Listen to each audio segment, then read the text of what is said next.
I love that juxtaposition of Herb Meyer stepping down after coaching against Joe Paterno. At 46, the pressure's too great. There's burnout. He's got health concerns. He wants to spend time with his family. How is it that Joe Paterno can just keep grinding into his 80s and he's fine? No concerns about health, no concerns about his family, no concerns about stress or pressure. And the guy's still performing, still getting it done.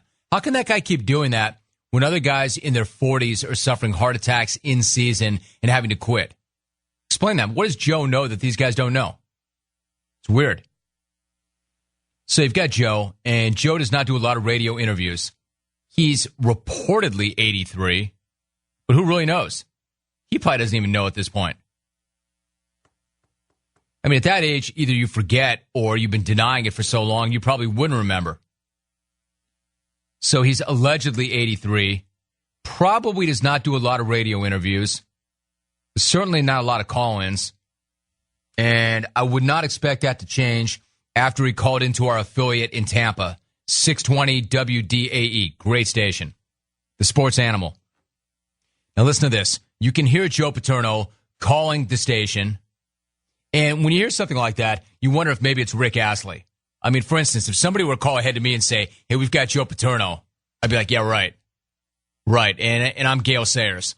You've got Joe Paterno, and Joe Paterno wants to do the show. So to be fair, I don't know how the big dog, Steve Dumig, got him, but he did. I just know that if somebody were to pitch it, I'd be skeptical, and if you were to call and ask for it, you'd probably get a no. He just doesn't do a lot of that, and I understand why. But they got him. They got him, and he did call into Steve, the big dog, Dumig show.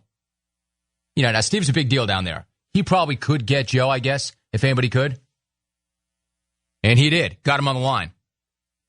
Unfortunately, things went south at that point. You know, you work in this business, in this industry long enough, something like this is going to happen. If you listen to this show long enough, you'll hear it on this show. You get a big guest. You're fired up.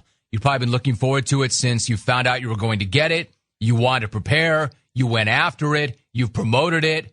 And then the guy finally calls. And then it comes time to execute. It's go time. It's a great get. Got him. I'm prepped. I'm pumped. I've promoted it. It's going to be good for the show.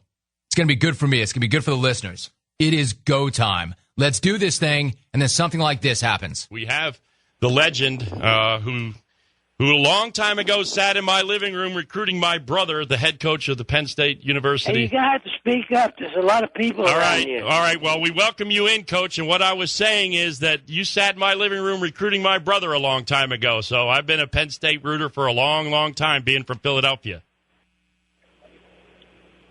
Can you hear me, Coach? I can't hear a word you're saying. All right. Well, hang on just a second. Okay. Hey, Jeff, see if you can get there. I can't hear a word. Are you there? I'm here. Yes. Okay. Yeah. I mean, I don't. Is there any way you can speak up? I'm screaming into the microphone as it is now. I mean, can you hear me, Mad Dog? Coach Paterno, I can hear you great, and I don't know if can you hear me. Up? I'm screaming at the top of my lungs, Coach. I can't talk any louder than this. I'll tell you, I'm having trouble hearing you. All right, well, why don't we what can I do? I can't. Can you hear me now? No, he can't hear me. I can't yell any louder. We'll just have to let this go. I'm sorry. We just can't do it. I can't yell any louder than that. And I'm ticked off. This is my chance to talk to the legend. Yeah, couldn't sympathize more. Have all been there. I totally know what he's talking about. You know, when I say you prepare, all you had to prepare was, can you hear me? And then say it louder. Can you talk a little louder? He's like, man, I'm already pinning my needle. I'm yelling at you, Pops. I don't want to disrespect you. That's tough. You've got a case of a guest. It's not like he doesn't want to be there or he wouldn't have called. It's not like you have a case of a host who's unprepared. The big dog is ready. Jopa is ready. And they just couldn't get it done. He just couldn't hear. You got to love how Jopa hands the phone to the PR flack right in the middle of the live segment. Right in the middle of the live segment. I can't hear anything, man. Does this thing work? The guy's like, are you there? Yeah, we're here. Can your guy hear? We're here.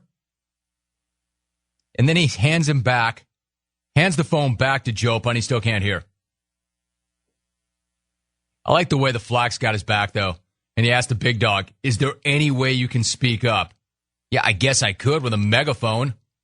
I'm already yelling at your guy. I'm yelling at everybody. Speak up. I don't want to disrespect a great man and coach like Joe Paterno. I don't want to yell at Joe Paterno.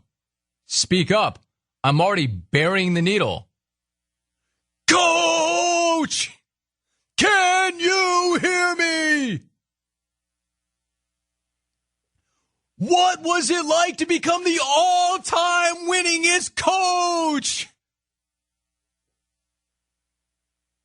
What is your reaction to legends and leaders? What are you yelling at? I can hear you just fine.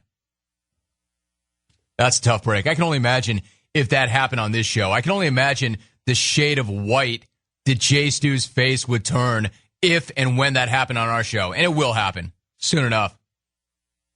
It would be the color of Penn State's helmets. Big dog, we've all been there. You'll get them next time. It's not your fault. You did your job. You got the guy, you got the phone call, got him on the air. I know you were ready to go. Tough break.